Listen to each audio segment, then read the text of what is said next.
Λοιπόν, Νότι, καλημέρα. Καλημέρα. Χαίρομαι που είσαι σήμερα μαζί μας. Σε ευχαριστώ για το χρόνο που παίρνεις στη συζήτησή μας. Καλά είσαι? Καλά είμαι και πολύ χαρούμενος που θα κάνουμε αυτή τη συζήτηση. Χαίρομαι κι εγώ πάρα πολύ, καθώς έχεις περάσει από διαφορετικούς ρόλους στον χώρο της ασφάλειας πληροφοριών και έχεις ζήσει από πρώτο χέρι όχι μόνο το πώς έχει αλλάξει το cyber security τα τελευταία χρόνια, αλλά μέσα από αυτή την εμπειρία έχεις δει το πώς αλλάζει, εκτός από την τεχνολογική πλευρά, η ίδια η αγορά, η ζήτηση στο ταλέντο, οι προσδοκίες των εταιριών, πώς οριμάζει συνολικά το οικοσύστημα. Οπότε έχουμε πολλά ενδιαφέροντα πράγματα να συζητήσουμε σήμερα.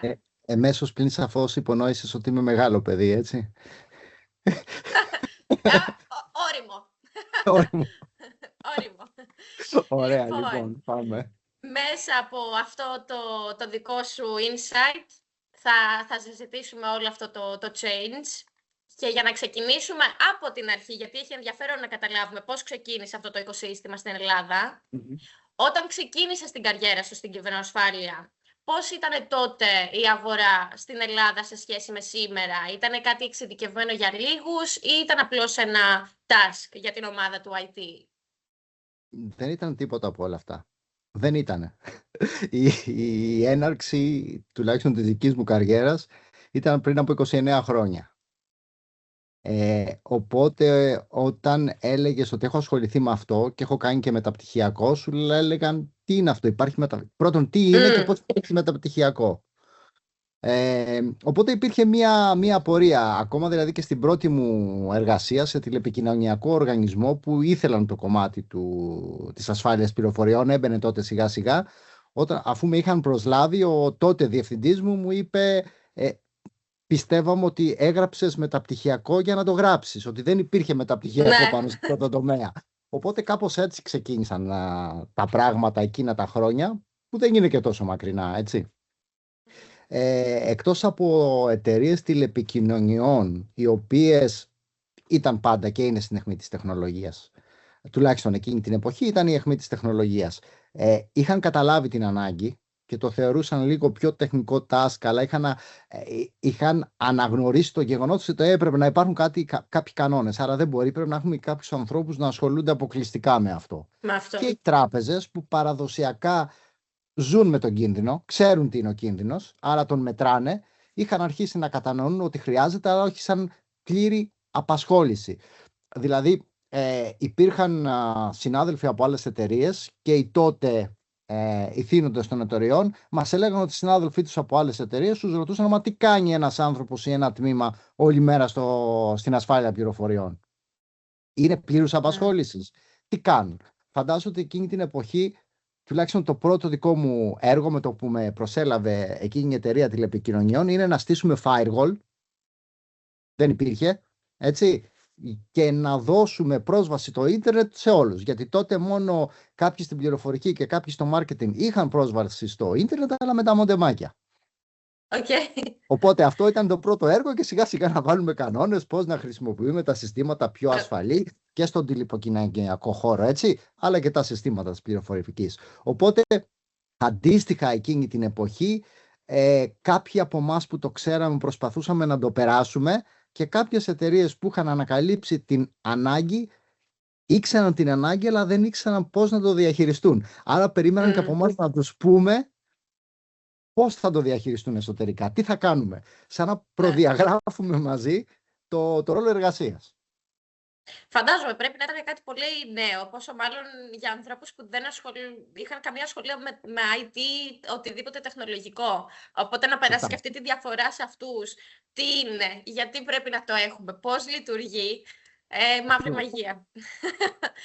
Οπότε αντίστοιχα καταλαβαίνεις όταν είδανε κάποια πολιτική ασφάλειας ή μετά όταν βγάζαμε κάποιες συγκεκριμένες οδηγίες για τα συστήματα, βασικούς κανόνες που πρέπει να τηρούν, μπορείς να φανταστείς το security administrator πώς μας κοιτούσε. Ο προϊστάμενος τους δεν υπήρχε περίπτωση να ασχοληθεί μαζί μας, αν δεν πήγαινε μίλα με τον τάδε και ο τάδε ή η τάδε σε κοιτούσε, τώρα τι θέλεις εσύ εδώ. Ήταν αυτή η εποχή και δεν ήταν μόνο στην Ελλάδα, έτσι. Εννοείται, από κάπου ξεκίνησαν όλα αυτά. Ακριβώς. Οπότε βλέπουμε ότι από κάτι αρκετά ίσως περιφερειακό, νέο για Σωστά. όλους, έχει εξελιχθεί σε κάτι πολύ βασικό για πολλές επιχειρήσεις, αν όχι όλες σήμερα. Αυτό εννοείται επηρεάζει επίσης την αγορά εργασίας. Με βάση την Σαφέστατα. πορεία σου στο χώρο, αυτή η ζήτηση για cyber security ρόλους στην Ελλάδα πώς έχει εξελιχθεί τα τελευταία χρόνια? Πολύ καλή ερώτηση. Λοιπόν, όταν άρχισε να γίνεται κατανοητό ότι το χρειαζόμαστε και να γίνεται κατανοητό ποιες θα ήταν η βασική ενασχόληση αυτού του ρόλου, εννοείται στην αρχή αυτό που ξέρουμε όλοι, πάρ' το εσύ στο IT γιατί έχει πιο πολύ σχέση μαζί σου. Εντάξει, αυτό υπήρχε. Είμαστε λοιπόν. Ακριβώς. Το σπρώχνουμε σε αυτή την εποχή, σε αυτή τη θεματική ενότητα της εταιρείας. Το πρώτο που βιώσαμε όσοι ήμασταν αυτού του τομέα, βλέπαμε να έρχεται καινούριος κόσμος μέσα που ήταν καλό, αλλά νιώσαμε ότι στις υψηλές θέσεις, συγγνώμη για τη λέξη, έβαζαν οι μεγάλες εταιρείες, εγώ ήμουνα ήδη πλέον από τη μεριά του προμηθευτή, οι μεγάλες εταιρείες έβαζαν ανθρώπους που ήθελαν να παρκάρουν. Συγγνώμη για την έκφραση, αλλά ήταν αλήθεια.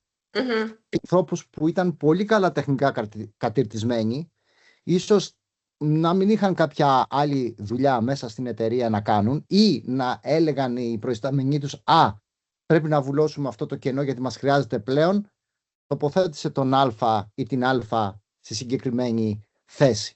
Οπότε και αυτοί οι άνθρωποι άρχισαν να ψάχνουν από την αρχή τι ήταν αυτό με το οποίο θα ασχοληθούν. Και ως συνήθως, βάσει του εργασιακού σου παρελθόντος, ασχολείσαι πρώτα με την τεχνολογία. Άρα λοιπόν, ενώ ο κόσμος προχωρούσε προς το να δούμε τι είναι η ασφάλεια πληροφοριών, πού χρειάζεται να μπει, τι κανόνες πρέπει να βάζουμε, ξεκίνησε η συζήτηση και ήταν η συνεχόμενη συζήτηση τι συστήματα θα χρησιμοποιήσουμε. Άρα δηλαδή το μετατρέψαμε σε καθαρά IT θέμα. Κάποιες εταιρείες. Έτσι. Το GRC ήρθε στο προσκήνιο λίγο αργότερα, αλλά πάντα δεν ήξεραν αυτοί οι οποίοι διοικούσαν τα τμήματα πλέον ασφάλειας πληροφοριών σε εταιρείες πόσο πολύ χρειάζονται αυτό το ρόλο. Άρα πάντα παίρνω από το μυαλό τους θα έχω κάποιον άνθρωπο που μπορεί να με βοηθήσει σε αυτό το κομμάτι, ας θα το κάνω εγώ. Μήπως να προσλάβω έναν penetration tester. Οπότε ζήσαμε και αυτή την περίοδο, η οποία δεν είναι και πολύ μακρινή, στο οποίο είχαμε την τεχνολογία, είχαμε κάποιους ανθρώπους να προσπαθούν να πείσουν παιδιά πρέπει να βάλουμε κάποιους κανόνες, γιατί καλά πήραμε την τεχνολογία, αλλά δεν είναι μόνο η τεχνολογία. Και μετά άρχισαν να προσλαμβάνουν οι εταιρείες αρκετό τεχνικό κόσμο με πάρα πολύ καλές δεξιότητες, οι οποίοι βέβαια είχαν προστιθέμενη αξία σε αυτό που έκαναν, αλλά δεν μπορούσαν να είναι και πλήρους απασχόληση σε μια εταιρεία, έτσι. Ναι. Οπότε εκεί άρχισαν να βλέπουμε και τις πρώτες ελλείψεις στην αγορά. Δηλαδή εμείς από τη μεριά του προμηθευτή, γιατί είχα ξεκινήσει τότε στους προμηθευτές, να μην μπορούμε να βρούμε κόσμο που να μπορεί να κάνει security architecture, penetration testing, και από τη μεριά των πελατών να έχουν προσλάβει αρκετό τέτοιο κόσμο που φυσικά δεν μπορούσαν να είναι πλήρους απασχόλησης, εκτός κι αν ήσουν σε έναν πάρα πολύ μεγάλο όμιλο, έτσι. Αλλά αυτές είναι λίγες αυτού του τύπου οι εταιρείες τότε στην Ελλάδα. Επειδή υπάρχουν και επίσης πολλά διαφορετικά ρόλοι, δηλαδή στο cyber υπάρχουν τόσες διαφορετικές εξειδικεύσεις, και αν δεν έχεις και αυτό το συνεχή exposure, πώς θα μάθεις και θα εξελιχθείς και θα δημιουργηθεί αυτό το specific ρόλος. Δεν ήταν μόνο cyber, έπρεπε να είναι και διαφορετικό ρόλο. Περάσαμε από πολύ ωραίες εποχές, δηλαδή προσπαθούσαμε, υπήρχε πάρα πολλή δουλειά, τώρα να μιλήσω λίγο από τη μεριά του προμηθευτή, υπήρχε πάρα πολλή δουλειά, όχι μόνο σε Ελλάδα, αλλά και στα Βαλκάνια εκείνη την εποχή, γιατί είχαμε αρχίσει να επεκτηνόμαστε στις εταιρείες που δούλευα τότε στα Βαλκάνια. Είχαμε πολύ ανάγκη από κόσμο να προσλάβουμε, δεν βρίσκαμε εύκολα. Φυσικά δεν υπήρχε και εκπαιδευμένος κόσμος, άρα ήθελες κάποιον άνθρωπο όσο το δυνατόν πιο κοντά για να τον εκπαιδεύσεις, να ξεκινήσει σιγά σιγά Να την μάθει. εργασία. Οπότε ακούγαμε και του τύπου βάλε τον penetration tester να κάνει identity management. Έχουμε περάσει από αυτές τις εποχές. Μα καλά, δεν το καταλαβαίνω. Γιατί αυτός ο άνθρωπος που είναι τεχνικός και κάνει architecture για το cyber security και configuration reviews και τέτοια πράγματα δεν μπορεί να γράψει μια πολιτική και να κάνει ένα risk assessment. Εντάξει, τώρα δεν είμαστε εκεί, έτσι. Έχουν κανονικοποιηθεί αυτά τα πράγματα. Έχουν αλλάξει. Έχουν άλλα θέματα. Ακριβώς. Αλλά από κάπου ξεκίνησαν όλα αυτά. Και φαντάζομαι ότι εκείνη την εποχή κάποιοι μιλούσαν και για forensics. Οπότε καταλαβαίνεις ότι όλο αυτό κάπως ήταν περίεργο για κάποιους ανθρώπους. Πάντως, με αυτή την αύξηση της ζήτησης, προφανώς ειδικά για τις εταιρείες που ήταν μεγάλες, όπως ανέφερες, ξεκίνησαν τηλεπικοινωνίες, τράπεζες, για αυτούς ήταν κάτι το normal, έπρεπε να το έχουν. Με βάση αυτή την αύξηση της συζήτησης, πάντα, especially γύρω από το cyber, εμφανίζεται αυτό το μεγάλο, το περίφημο talent gap που μου ανέφερες. Μιλάμε καθημερινά για έλλειψη ταλέντου στο χώρο. Από τη δική σου εμπειρία, πού εντοπίζεται αυτό το gap? Είναι θέμα έλλειψης υποψηφίων, mismatch δεξιοτήτων, ίσως εκπαιδευτικά υλικά? Αυτός ο περίφημος ο κύριος ή η κυρία Γκάπ είναι αληθινή, ζει ανάμεσά μας. Έτσι, υπάρχει. Τώρα, αν είναι 4,5 εκατομμύρια άτομα στον κόσμο, 6 ή 7, γιατί ανάλογα με το που θα διαβάσεις, μπερδεύεται ακόμα και το AI. Κάθε φορά που του ζητάς, του κάνεις την ίδια ερώτηση, σου φέρνει μια άλλη απάντηση. Λοιπόν, θα φτάσουμε και στο AI αργότερα. Υπάρχει λοιπόν έλλειψη. Αυτό είναι δεδομένο. Και στη χώρα μας και παντού. Και επειδή εμείς τυχαίνει να είμαστε και σε αρκετές χώρες, παντού αντιμετωπίζουμε το ίδιο πρόβλημα. Έτσι, δεν είναι μόνο πρόβλημα της Ελλάδας, είναι πρόβλημα παγκόσμιο. Όμως θεωρώ ότι την κάνουμε την έλλειψη με μεγαλύτερη με μερικές αστοχίες. Και από τον ακαδημαϊκό χώρο και από τη μεριά τη δική σας και από τη μεριά τη δική μας. Αν θέλεις να πω δύο πραγματάκια για καθένα από αυτό. Λοιπόν, από το θέμα της εκπαίδευσης, δεν ξέρω αν είναι από το θέμα των πανεπιστημίων ή από το θέμα των μαθητών, δίνεται περισσότερη βάση σε τεχνικά θέματα και δεξιότητες. Έτσι. Το οποίο δεν είναι κακό. Απλά υπάρχουν και άλλα πράγματα που χρειάζονται δεξιότητες. Ή πρέπει να έχεις και άλλες δεξιότητες. Άρα λοιπόν βρισκόμαστε αντιμέτωποι, ίσως το βλέπετε κι εσείς αυτό που ψάχνετε κόσμο για να δώσετε σε εμάς, έτσι. Τα παιδιά οι απόφοιτοι δεν γνωρίζουν το πλήρες φάσμα της ασφάλειας πληροφοριών. Οπότε είναι δύσκολο και να καταλάβουν τις εργασιακές θέσεις, δηλαδή τις απαιτήσεις. Βλέπουν ένα ρόλο. Ίσως να νομίζουν αυτό δεν είναι για μένα. Είχα πρόσφατα μία συνέντευξη με έναν υποψήφιο, ο οποίος μου είπε ότι θέλω πάρα πολύ να ασχοληθώ με το κομμάτι το συμβουλευτικό. Δεν είχα καταλάβει τι ακριβώς είναι. Αν δεν έκανα ένα interim σε μία εταιρεία για 3-4 μήνες, και αυτός ήταν μεταπτυχιακός φοιτητής. Έτσι. Ναι, έχει να κάνει με το άτομο, έχει να κάνει όμως και με αυτούς που σου δίνουν τα εφόδια.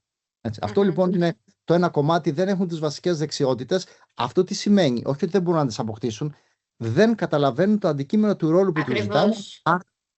Δεν θα έρθουν ποτέ σε σένα να σου πούνε μ' αρέσει αυτός ο ρόλος, λάβε με υπόψη. Το ίδιο και σε εμάς. Μετά, από τη μεριά την απέναντι τώρα, από αυτούς που προσλαμβάνουν. Θα πω ότι ακόμα υπάρχει κάτι σαν και αυτό που είπαμε πριν, ότι προσλαμβάνουμε κάποιες φορές ειδικότητες τις οποίες ξέρουμε ότι δεν θα είναι πλήρους απασχόλησης. Έτσι.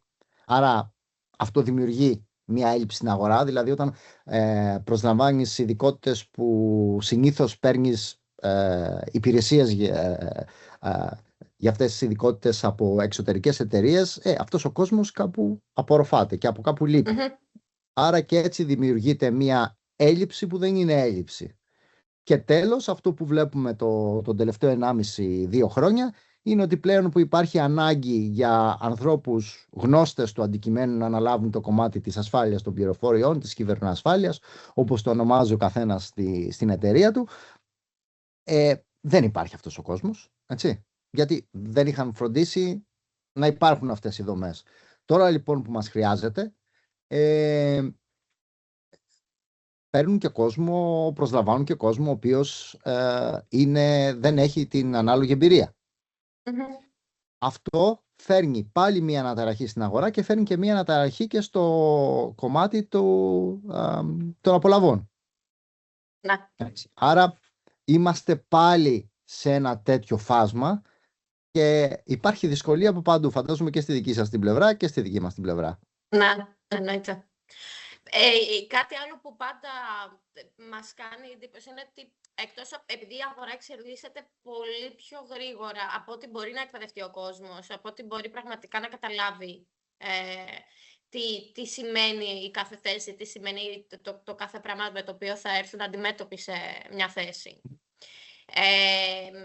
Αλλά θέλω να αγγίξω σε κάτι που περιέγραψες. Συχνά ακούμε ότι υπάρχει αυτό το κενό, αλλά σε αυτό που αναζητούν και οι εταιρείες και σε αυτά που μπορεί να προσφέρει η αγορά. Π.χ. άμα η Ελλάδα έχει μία ανάγκη για χύψη θέση περισσότερο, η αγορά μπορεί να μην έχει ή το ίδιο level, μπορεί να έχει κυρίως junior mid level σε αυτό που αναζητάνε, ή μπορεί και να μην έχει αρκετά άτομα τα οποία ασχολούνται καθαρά με αυτό. Βλέπεις συχνά συμφωνία μεταξύ αυτών που ζητούν οι εταιρείες και με αυτά που μπορεί ρεαλιστικά να προσφέρει η Ελλάδα, δηλαδή πού υπερβάλλουν περισσότερο τα job requirements? Αυτό είναι συχνό φαινόμενο, δυστυχώς. Και παρατηρείται από όλες τις πλευρές. Έτσι. Δεν είναι ούτε από τη μεριά των recruiters καλή ώρα που θέλουν να προσελκύσουν υποψηφίους, ούτε από τη μεριά των εταιριών κάθε είδους ή από τη δική μας που κάνει συμβουλευτικές υπηρεσίες ή από τους ανθρώπους που θέλουν να καλύψουν ανάγκες στις εσωτερικές εταιρείες. Είναι για μένα σαν να μην υπάρχει κατανόηση τόσο της ανάγκης που θέλει κάθε εταιρεία να καλύψει ή ο υπεύθυνος που θέλει να καλύψει τη θέση, σαν να κάνει copy-paste δεξιότητες από διαφορετικές ειδικότητες. Ναι. Δηλαδή θέλω να είσαι και pentester, να μου γράφεις μία απόλυση, να κάνεις φοβερές παρουσιάσεις και να γράφεις και 2-3 προσφορές. Όχι 2-3, να γράφεις προσφορές. Δεν γίνονται όλα αυτά μαζί. Μπορεί κάποιοι να μπορούν. Συνήθως δεν γίνεται. Συνήθως δεν γίνεται. Έτσι. Άρα λοιπόν υπάρχει το θέμα, δεν έχουμε σωστές προδιαγραφές έτσι ώστε να τη δει και ο υποψήφιος και να πει αυτό μου ζητείτε, και δεν υπάρχει και αποτύπωση του τι θα κάνει αυτός ο ρόλος κάθε μέρα. Μπλέκουμε και δεξιότητες διαφόρων ειδικοτήτων, βάζουμε και διάφορα certifications από εδώ και από εκεί. Οπότε όλο αυτό το πράγμα θεωρώ ότι μπερδεύει. Ναι. Και όχι μόνο αυτό, αποθαρρύνει και όλες τους υποψηφίους που πραγματικά θα μπορούσαν να προσφέρουν. Δηλαδή, θα δούμε αγγελίες με αυτοεργαλεία, με 10 χρόνια εμπειρίας. Υπερβολές π.χ. θα ζητήσουν σε certifications, χωρίς εννοείται το budget, το οποίο θα το συζητήσουμε επίσης. Αλλά και τα definition δεν είναι ρεαλιστικά πολλές φορές. Και οι υποψήφοι που μπορεί όντως να συμβάλλουν, μπορούν να διαβάσουν κάτι και να πούνε βασικά εγώ δεν νομίζω να κάνω εδώ, δεν θα κάνω απλά ή δεν θα μπω στη διαδικασία γιατί δεν έχω αυτό το skill ή χάνω εκεί. Ακριβώς. Θα σου φέρω ένα παράδειγμα εδώ από άλλη χώρα που έτυχε να δουλέψω για 7 χρόνια στο εξωτερικό, όπου ήταν εύκολο να λάβεις βιογραφικά. Με το που έβγαζες μια αγγελία, σε 2 μέρες έπαιρνες 250 βιογραφικά, το οποίο δεν είναι νούμερο στην τύχη, τόσα ήταν τα βιογραφικά. Δηλαδή, στις 3 μέρες τρελαινόσουνα με τα βιογραφικά που έπαιρνες. Έτσι. Εκεί λοιπόν, εάν έβαζες μια τέτοια περίεργη αγγελία που είχε όλα αυτά τα πιστοποιητικά, υπήρχαν άνθρωποι που τα είχαν. Και έβλεπες μετά την ηλικία τους και έλεγες είσαι 26 χρονών και έχεις 5-6 πιστοποιητικά. Μα καλά, τι έγινε, μοιράζουν πιστοποιητικά εκεί? και πτυχίο πανεπιστημίου και μεταπτυχιακό. Εργασία εκεί, εμπειρία 2 χρόνια. Έβαζε όμως υποψηφιότητα για senior. Έκανε τη συνέντευξη, λες εντάξει, μήπως κάτι χάνω εγώ. Έκανε τη συνέντευξη. Όντως, ναι, τα είχε τα πιστοποιητικά το άτομο αυτό. Είχε και τις πανεπιστημιακές γνώσεις, δηλαδή όντως είχε βγάλει το πανεπιστήμιο, είχε κάνει και μεταπτυχιακό. Εμπειρία 1,5-2 χρόνια. Τι έκανα σε αυτά τα 1,5-2 χρόνια? Βοηθούσα στο risk assessment, έκανα μόνο το asset registry και το evaluation των assets. Αυτό. Δεν είναι κακό. Είναι μια χαρά. Αυτή ήταν η ανάγκη, έτσι ξεκίνησε ο άνθρωπος, μέσα στον τομέα είναι, αλλά δεν είναι αυτό που λέμε senior. Όμως, λίγο από τη μία μεριά, ότι δεν καταλαβαίνω τι μου ζητάς. 2, από την άλλη μεριά θέλω 38 certification, 8 πτυχία, κάπου... Άμα το έχω τουλάχιστον τα 5 certificates συν το background συν 1,5 χρόνο, ίσως με κάνει αυτό. Γιατί υπάρχει αυτό το θέμα στους τίτλους. Συχνά βλέπουμε τίτλους από senior, lead, principal. Πολλές φορές όμως δεν είναι σαφές τι σημαίνει στην πράξη αυτό. Οπότε πιστεύεις ότι υπάρχει ρεαλιστική κατανόηση το τι σημαίνει senior ή lead, cyber security profile στην Ελλάδα? Ή βλέπουμε τίτλους και απαιτήσεις που δεν συμπίπτουν με την πραγματικότητα? Έχουμε χαθεί στη μετάφραση. Και υπάρχει λόγος γι' αυτό. Εσύ από τη μεριά του HR θεωρώ ότι τον έχετε σπουδάσει αυτό το λόγο. Με κάποιο τρόπο πρέπει να κρατήσεις τους ανθρώπους ευχαριστημένους. Έτσι. Άρα κάποια στιγμή τελειώνουν και τα χρήματα, τελειώνουν και οι απολαβές. Πρέπει να δώσεις και τίτλο, θέλεις να κρατήσεις τον υποψήφιο. Ο υποψήφιος δεν κρατιέται, βλέπει αλλού όλους αυτούς τους τίτλους, assistant manager, manager, super manager. Ναι. Θέλω κι εγώ, σου λέει. Γιατί?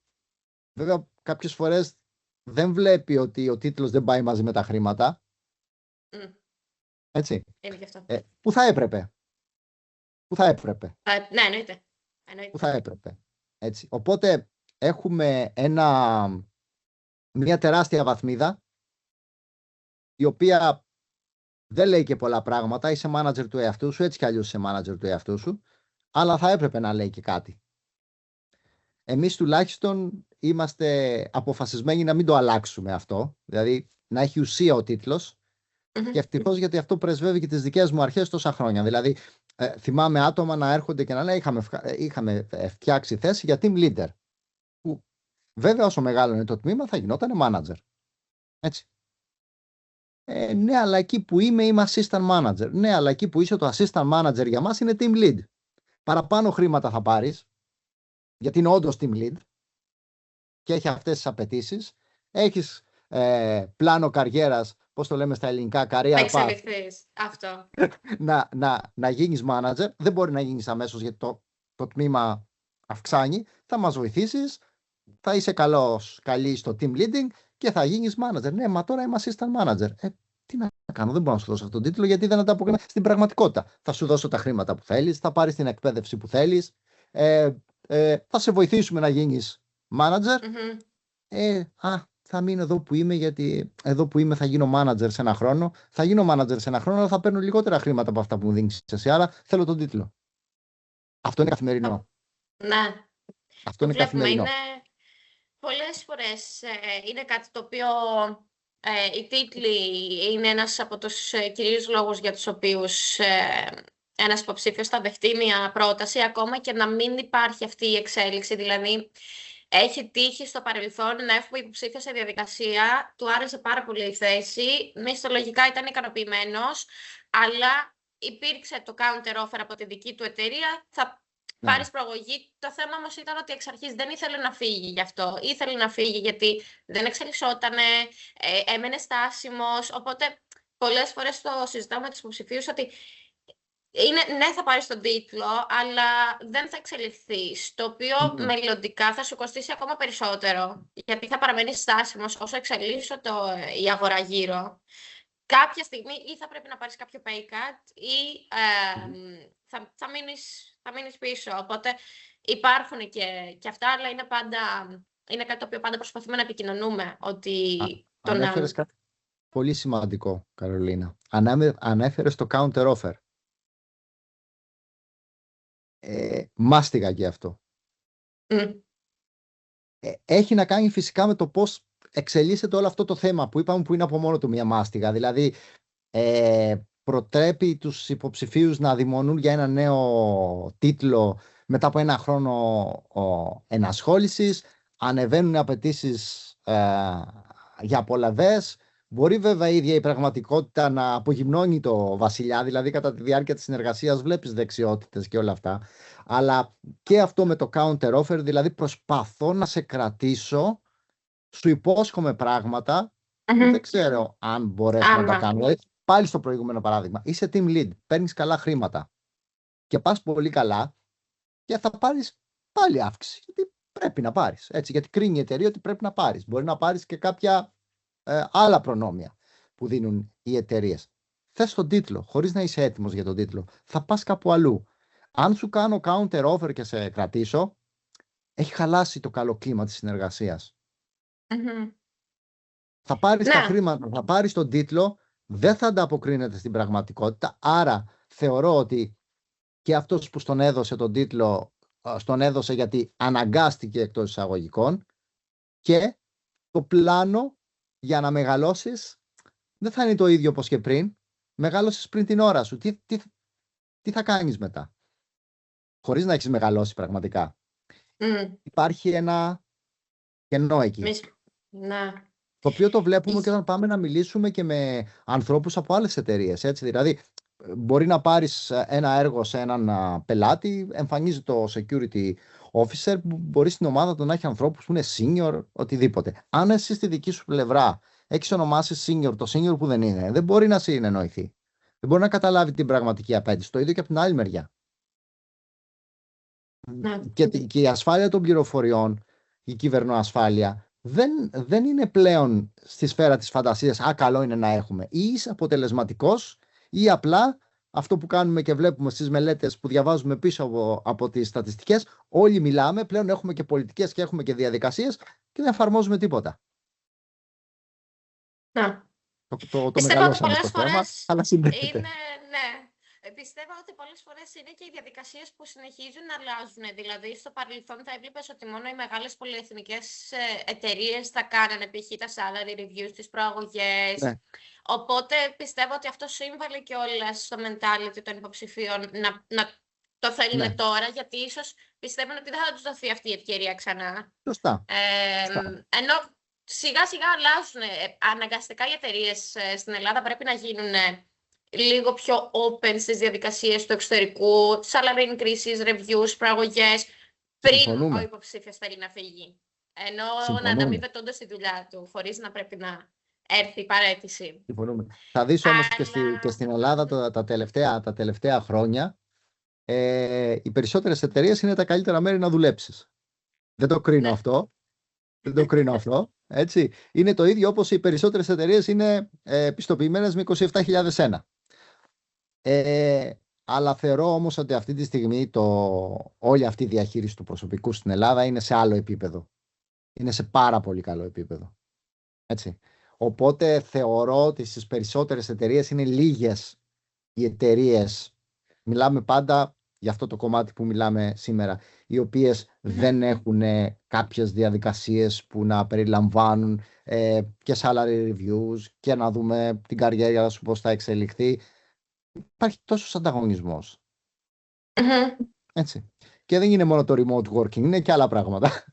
Είναι όλα μαζί. Είναι όλα μαζί.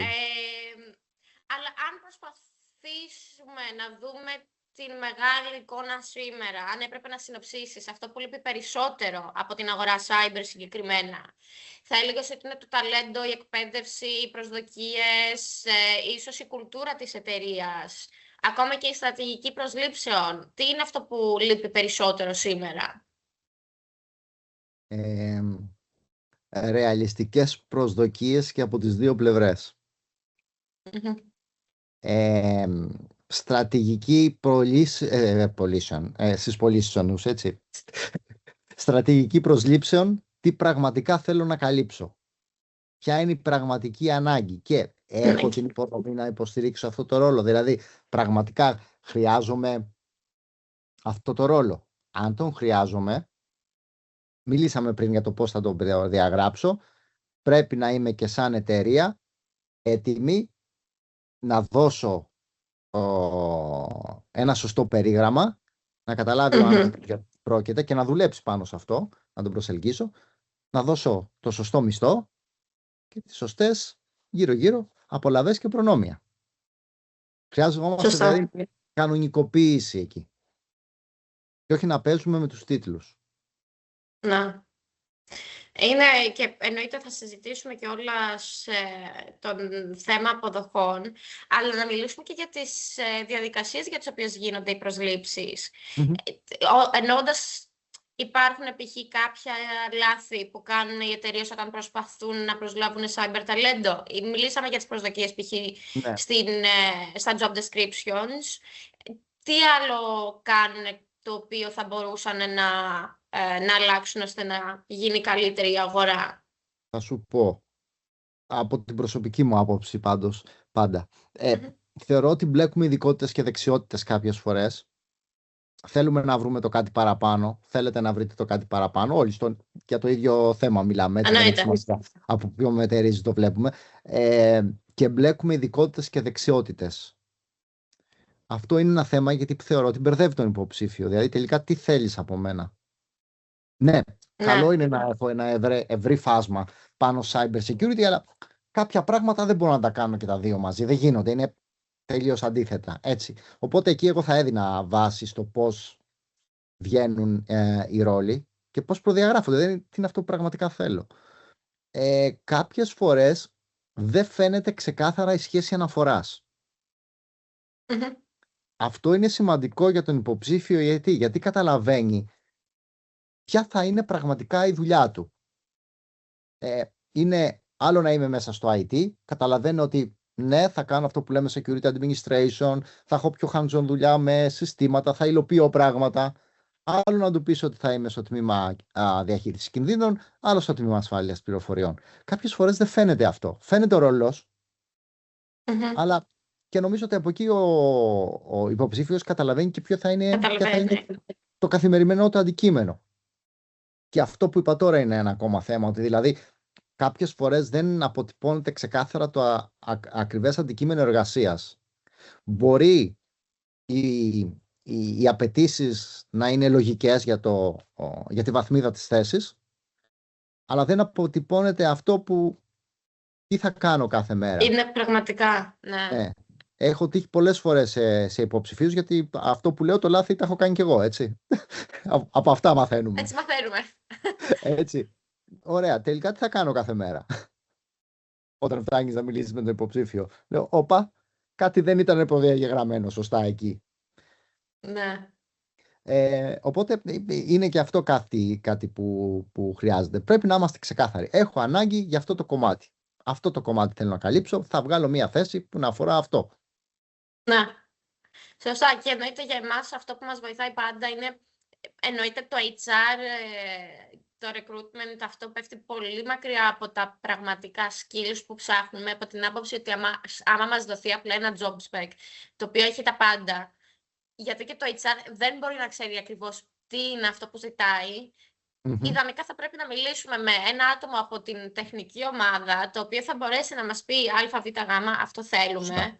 Γιατί μετά μπαίνουμε και σε διαδικασίες, μιλάμε και στο τέλος καταλήγει ότι ο ρόλος βασικά δεν είναι αυτό. Γιατί μπαίνει η τεχνική συζήτηση συνήθως αργή. Γίνεται το cultural, το HR, στο τέλος γίνεται η τεχνική και βασικά όχι, δεν συμπίπτει το προφίλ. Και καίγεται εκεί και ο υποψήφιος, γιατί έχει περάσει 3-4 στάδια συνεντεύξεων για κάτι το οποίο δεν είναι suited να το κάνει. Αλλά και η εταιρεία, γιατί μπαίνει σε διαδικασίες και εννοείται επενδύει χρόνο στο να τους δει και στο να τους αξιολογήσει. Σωστά. Μιλώντας φυσικά για προσλήψεις, δεν γίνεται να μην μιλήσουμε και για το θέμα των αποδοχών. Salary expectations. Ποια είναι αυτά που βλέπεις να έχουν οι υποψήφοι και πώς συγκρίνεται αυτό με τις real world προτάσεις των εταιρεών σήμερα?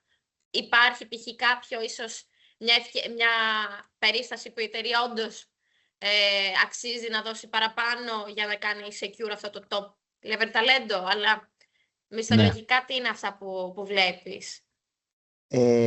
Λοιπόν, επειδή ακριβώς υπάρχει αυξημένη ζήτηση με τις περισσότερες φορές όχι ξεκάθαρες απαιτήσεις αναρόλο, παρατηρούμε ότι οι υποψήφοι ζητούν απολαβές πολύ μακριά από την εμπειρία και τις ικανότητές τους. Δηλαδή, παρόλο που και εμείς επειδή είμαστε μια εταιρεία που δουλεύει μόνο στο cyber security, άρα ο ρόλος είναι πολύ συγκεκριμένος.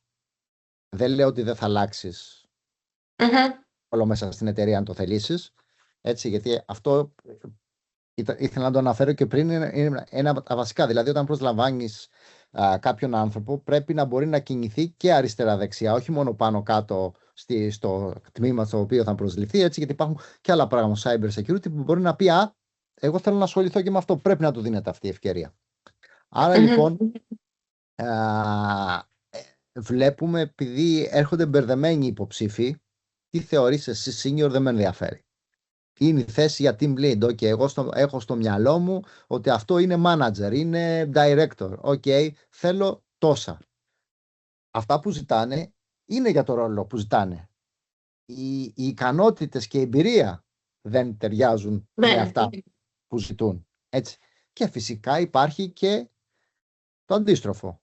Υπάρχουν πολλές εταιρείες που ζητούν αυτό που λέγαμε πριν, το copy-paste ειδικότητες και πιστοποιητικά και σου λένε έλα να δουλέψεις για το βασικό μισθό και να έχεις και 5 χρόνια εμπειρίας.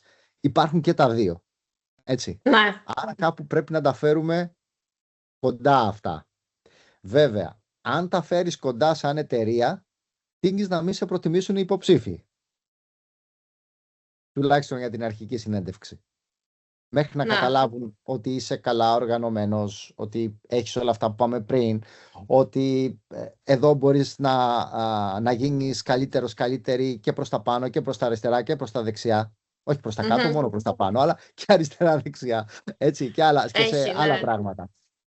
Οπότε λίγο πρέπει, αν ξεκινήσουμε όμως από ένα ξεκάθαρη περιγραφή ρόλου, πιστεύω ότι ο υποψήφιος θα καταλάβει και το seniority, θα καταλάβει με τι πρέπει να ασχολείται κάθε μέρα, οπότε θα είναι και ανάλογες οι απαιτήσεις, θα πει εγώ ξέρω να κάνω και 8 πράγματα παραπάνω. Εδώ δεν τα θέλουνε, άρα λογικά, αν πάω σαν υποψήφια σε αυτή τη θέση, δεν θα πάρω τα χρήματα που είχα στο μυαλό μου. Αν όμως πάω για κάτι που είναι περιγεγραμμένο για αυτά που ξέρω και κάτι παραπάνω, θα με ωφελήσει στο οικονομικό κομμάτι και στην εξέλιξή μου. Και είπες και πολλές για το... φορές... Ναι, συγγνώμη.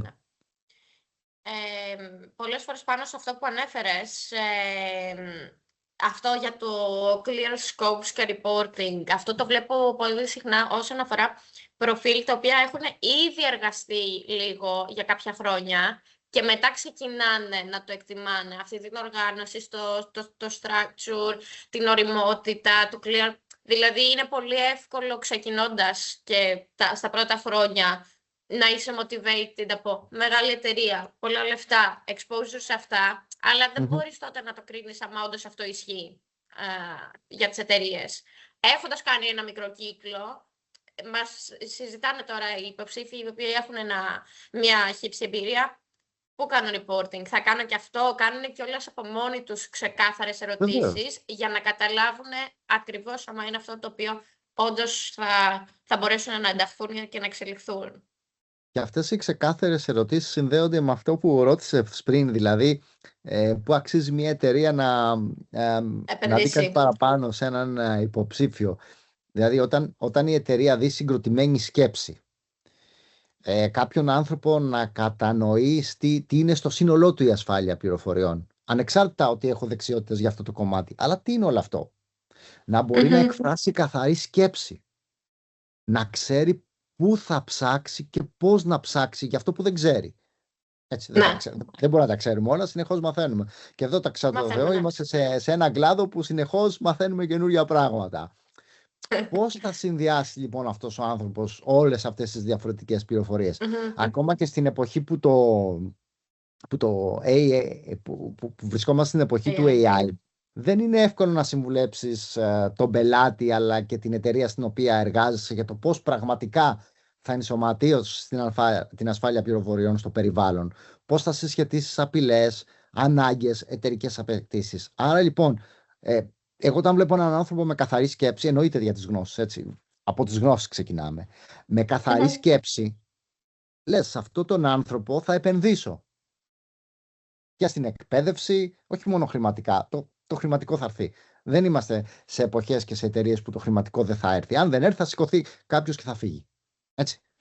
Άρα δεν μιλάμε μόνο για το χρηματικό, μιλάμε για την εκπαίδευση, μιλάμε να μπορεί να ανέβει μέσα στην εταιρεία, να μπορεί να κάνει πράγματα, να τα δείχνει το ίδιο το άτομο. Όλα αυτά λοιπόν, αν δεις έναν άνθρωπο που μπορεί, είναι χαρά σου να τον προωθήσεις. Δηλαδή, αν έρθει ένας άνθρωπος με τόσο καθαρή σκέψη, θα επενδύσεις πάνω του, και αν μεθαύριο σου πει ότι θα τον οθήσεις και εσύ, γράψε ένα white paper να το δώσουμε, να το δείξει η εταιρεία, κάνε μια παρουσίαση εκεί. Αναζητούμε τέτοια άτομα. Καμία εταιρεία δεν θέλει να έχει ένα άτομο να είναι ο expert και άλλοι να τον ακολουθούν. Θέλει πολλούς expert μια ομάδα. Ούτε να βγάζει συνέχεια έναν άνθρωπο έξω και να λέει παρουσιάσεις θα κάνει μόνο αυτός, μόνο αυτή. Δεν θέλει αυτό μια εταιρεία. Διψάμε δηλαδή για να βρούμε τέτοια άτομα. Σε τέτοια περιβάλλοντα συνήθως εξελίσσεται και πολύ περισσότερο, γιατί συζητάνε μεταξύ τους, κάνουν αυτό το brain picking που λέμε. Ναι. Οπότε εννοείται είναι πάντα beneficial και για την εταιρεία και για τους υποψηφίους το να είναι σε ένα τέτοιο περιβάλλον. Δεν παραμένουν στάσιμοι. Πάντα κάτι θα μάθουν, κάτι θα κάνουν. Εγώ θα πω μόνο το εξής, κάτι που επιμένω και στους ανθρώπους που συνεργαζόμαστε στην ίδια ομάδα, ότι είναι φοβερό να έχεις ιδέες, θα σου φτιάξω την υποδομή αυτές τις ιδέες να τις κάνεις πραγματικότητα, αλλά θέλω να με βοηθήσεις να τις κάνουμε πραγματικότητα και να μην μείνουν ιδέες. Έχει πολύ μεγάλη διαφορά αυτό. Είναι όπως πολλοί μπερδεύουν την καινοτομία με τον νεωτερισμό. Καινοτομία δεν είναι μόνο να σκεφτώ κάτι καινούριο, να το βγάλω στην αγορά και να περπατήσει.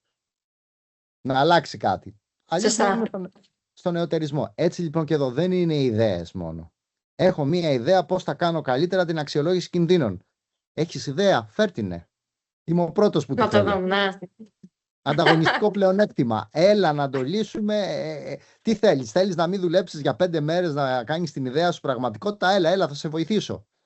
Μην κάνεις πίσω όμως. Μην μου πεις και εκείνο και το ένα και το άλλο. Έλα να το κάνουμε μαζί. Σε έναν τέτοιον άνθρωπο επενδύεις. Όταν σου πει ναι, όντως, πάμε να το κάνουμε. Αξίζει να κάνεις το κάτι παραπάνω, γιατί πραγματικά θα είναι ένα μεγάλο πλεονέκτημα για την εταιρεία. Αλλά νομίζω έχουμε συζητήσει, έχει ακόμα πάρα πολύ ζουμί όλο το topic που συζητήσαμε, αλλά γενικά οι παρατηρήσεις σχετικά με την εξέλιξη, το cyber, είναι πάρα πολύ ενδιαφέρουσες και σε ευχαριστώ πάρα πολύ για το χρόνο σου. Έχουμε ακόμα να δούμε ότι ο χώρος συνεχίζεται όχι μόνο πολύ γρήγορα σε επίπεδο τεχνολογικό, αλλά εννοείται ανθρώπων, δεξιοτήτων, προσδοκιών, οπότε έχουμε ακόμα δρόμο, αλλά εξελίσσεται επίσης. Οπότε, ανυπομονώ να δω τι θα φέρει το μέλλον. Αλλά Νότι, σε ευχαριστώ και πάλι. Χάρηκα πολύ. Εγώ σε ευχαριστώ για τις εύστοχες ερωτήσεις και είμαστε σε επαφή. Σε ευχαριστώ πολύ. Και εγώ. Καλή συνέχεια. Γεια σου, γεια.